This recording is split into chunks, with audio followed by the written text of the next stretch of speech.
Bueno, ara estem en dos xicones del Perelló. Ella és Júlia i ella és Maria. I elles són falleres. Ens van explicar que són falleres i quina relació hi ha entre les falles i les matemàtiques.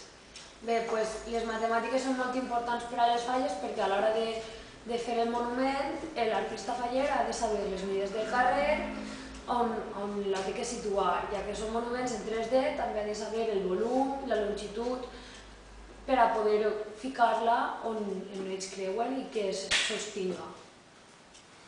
Com l'any passat tinguérem un problema en el monument principal de la meva falla, que l'artista faller no va mesurar bé el pes del cap del ninot principal en el coll.